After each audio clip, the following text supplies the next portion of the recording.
Good evening, ladies, gentlemen, non-binary peoples. This is Bronson's By Any Means Necessary Fantasy Football Talk for Wednesday, November 23rd, 2022. This will be the quarterbacks and tight ends, spikes and yikes for week 12. Just a reminder again, there's no teams on bye, and we have 3 Thursday games. So get your lineup set. As you can see, I survived my grocery store trip at dinner time on the day before Thanksgiving. It actually wasn't too bad. The lines were crazy, but I was lucky enough. I think I squeaked in this line that I don't think people kind of knew was there. So I got out pretty quick without much trouble. I just bought this really, really awesome Christmas gift for my grandpa, my dad, and my brother. So 3 generations of family members all got the same gift. I think it's really unique and it's really special. It's really cool. It's going to be really hard not to spoil the surprise because I'm really excited for this. But so I got my grandpa, my dad, my brother, my grandma covered. I got to get my mom, figure out what to get my mom. But I already kind of have an idea. But I think it's not all I'm going to get her. But I know one thing for sure I'm going to get her. And I got to figure out something else. Figure out my nephew and my niece, which their kids' toys. Right, we're gonna get them toys. I've been trying to, when I'm traveling, I've been trying to find cool stuff to buy, like souvenirs stuff when I'm traveling for Christmas gifts. But then it's hard when, I don't bring a checked bag, so I just bring my little backpack that holds 5 days worth of clothes, and whatever I can fit in there is what I can bring through TSA. So, and I can't bring any barbecue sauce. I already tried to buy my dad some barbecue sauce from Texas, and I thought he really would have enjoyed, but TSA wouldn't let me bring it, so I had to throw it away. Wasted $8. So there's just not much I can bring through, unfortunately, and I don't really want to pay to have things shipped back here, even though I have done it a couple times. I did buy my mom and dad some souvenir pocket knives from White Sands National Park that I had shipped back from New Mexico. And then my mom, for Mother's Day when I was in Florida, she wanted some marmalades and stuff from this famous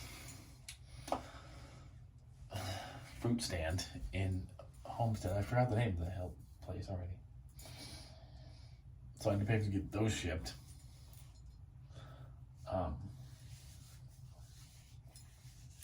Oh yeah, I guess next year for my trips I might try a little harder to find some cool stuff that I could use as Christmas gifts for people stuff. But I did get something in Minnesota for my grandma that I think she's really gonna love, just because of the whole, her family came from Minnesota. She came from Minnesota as a young child. I don't know.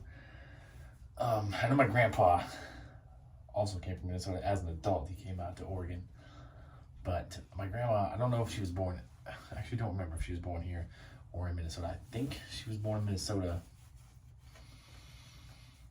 I know her parents came from Minnesota though before they came out to Corvallis. So family, Minnesota is a big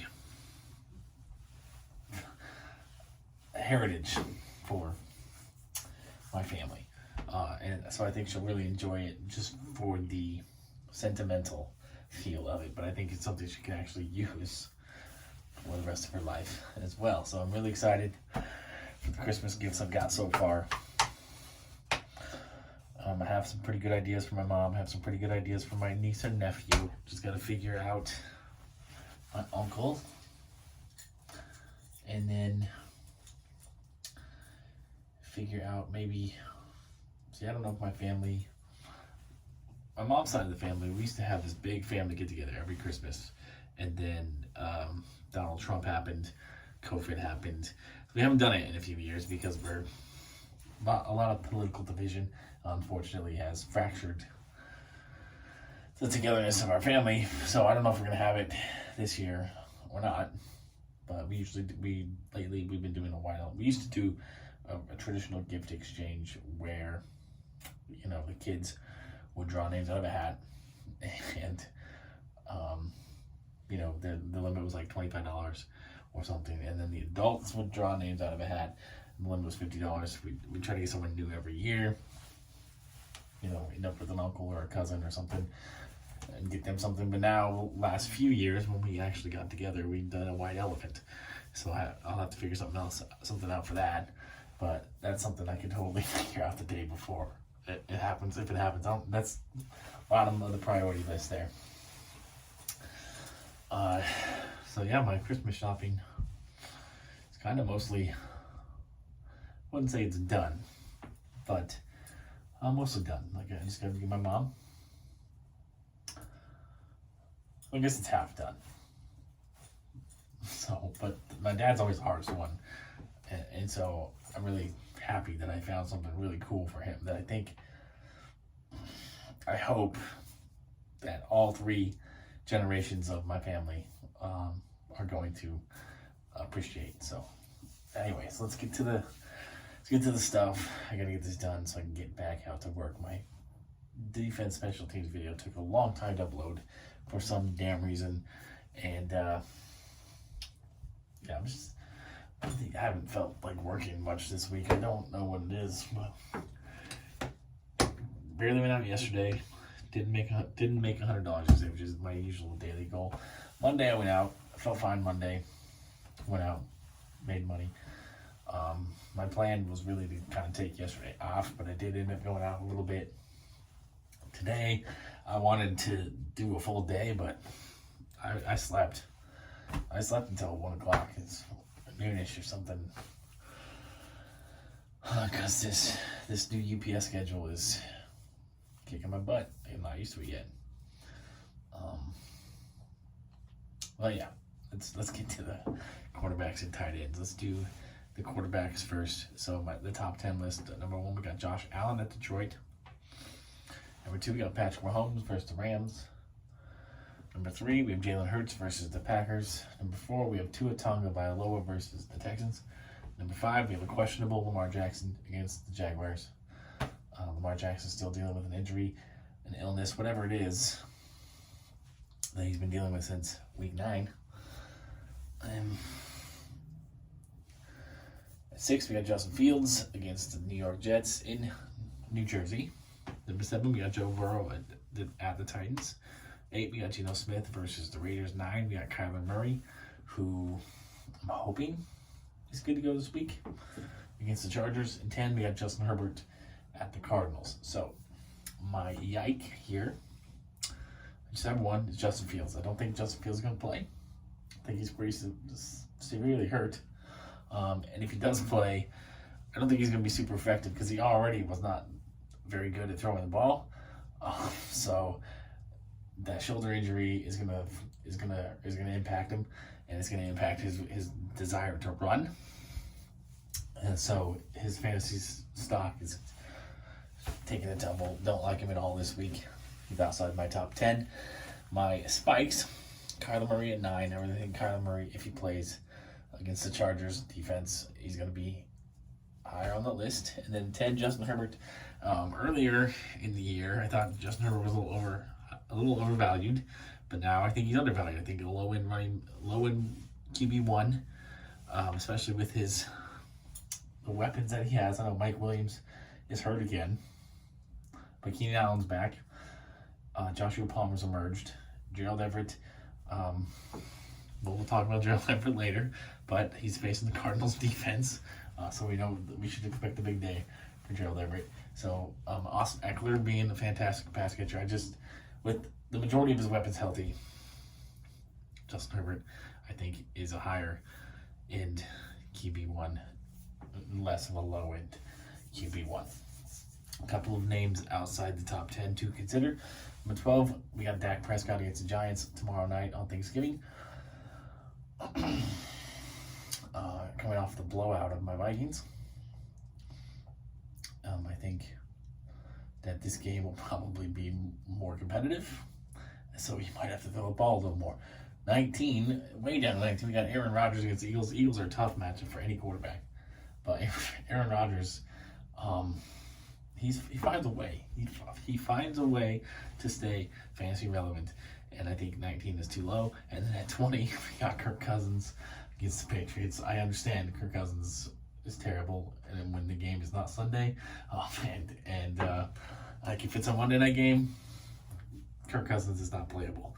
If it's a Sunday night game, there's some risk there. Thursday, I've noticed he plays well. He plays fine on Thursday. I'm not worried about Kirk Cousins on Thursdays or on Sunday during the day. So Kirk Cousins at 20 seems a bit absurd, a bit disrespectful to me. I'm probably biased, as you can see in the background.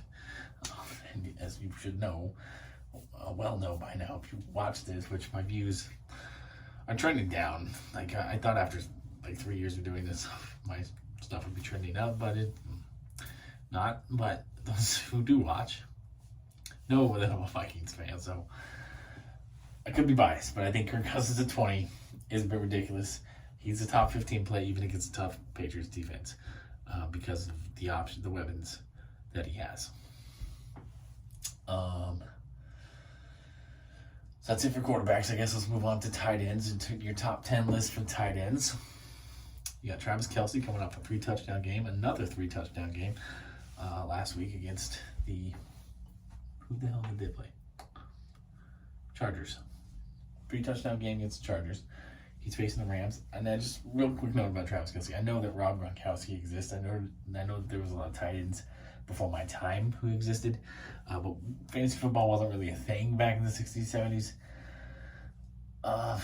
Maybe in the 80s. I don't know. I think fantasy sports kind of became a thing in the 80s.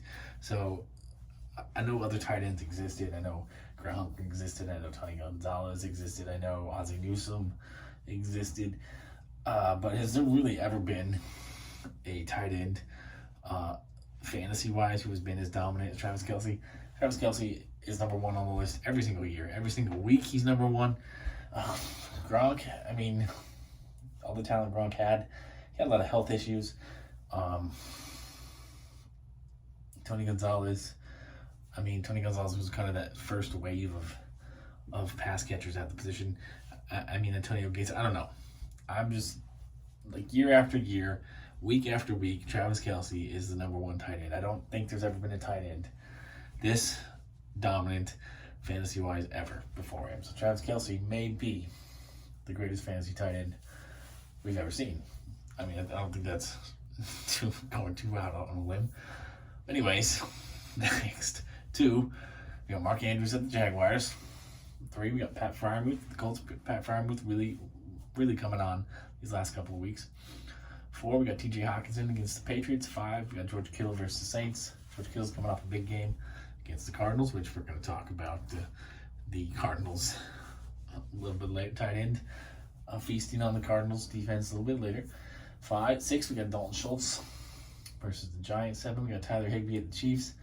Higbee didn't have the best game, didn't have the game I was kind of anticipating he would have last week. The Rams' QB situation being real iffy. I don't know, but tight end is what it is. So Tyler Higbee at 7, David Njoku at 8. 9, we got Dawson Knox at the Lions. 10, we got Foster Moreau, the Raiders' injury replacement for Darren Waller, at 10.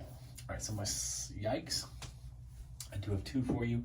Tyler Higbee's not one of them. I'm fine with him at 7. I think he's going to have a better week this week. 8, I got David Njoku at 8. He didn't show a whole lot last week. I know he's still hurt. An ankle's still bothering him. Buccaneers are a tough matchup for tight ends. A really tough matchup for tight ends. So I don't know if Njoku is going to put up a top 10 week this week.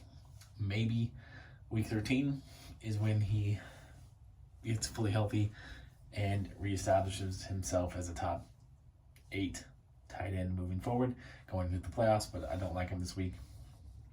And then Foster Moreau, who in the past has been a good replacement for Darren Waller. He's not doing shit. He hasn't done anything.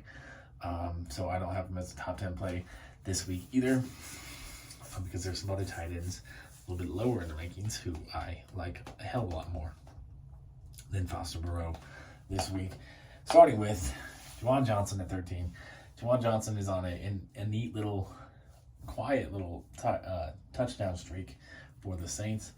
He seems to be the primary option on the goal line for whatever quarterbacks out there, Jameis Winston, Andy Dalton, doesn't really seem to matter. They are prioritizing getting him the ball in the end zone. So I like Jawan Johnson to continue to be productive against the 49ers this week. At 14, we got Gerald Everett facing off against the Cardinals. So I'm anticipating a big week for Gerald Everett because the Cardinals, for whatever reason, for years now, under Cliff Kingsbury, have not been able to cover the tight end at all. So Gerald Everett going to have a big day. And then way down at 25, Cade Otton of Tampa Bay. I think there's some real chemistry there between him and Tom Brady. Tom Brady's always loved the tight end. Cade Otton is the new Rob Gronkowski, and they had an extra week to get some more practice reps in, establish some more timing and chemistry. I really like Cade Otton moving forward for the rest of the year. I think 25 is tragically low for Cade Otton. I would have him in my top 15 because I actually think this is a pretty good week for tight ends. I might have him. I'd probably even have him in the top 12 because, like I said, Foster Moreau. I don't like Foster Moreau at all. Top 12, top 13, definitely top 15 for Cade Otton. So if you're in a 12-team league, he's worth your consideration. We do have another major tight end injury. As Kyle Pitts is now on IR he could probably be out the rest of the year, but most certainly out the next 4 weeks. I believe anyway, if I read that correctly. I don't know. I don't have any Kyle Pitts in my fantasy team anymore, so I haven't really deep dived into his injury. I just know it's pretty serious. I think it wasn't it an MCL sprain or something? Definitely going to keep him out for a period of time. He's certainly not playing this week. I'm 100% sure of that. And not like he was producing for us. Anyway, it was time to move on from Kyle Pitts. Anyway, I got ahead of the curve. Dropped him last week, I think, actually. Before last week. So,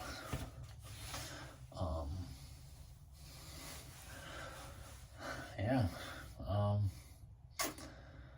I like Cade Otton a lot more than the consensus has him this week. And so I suppose that's it.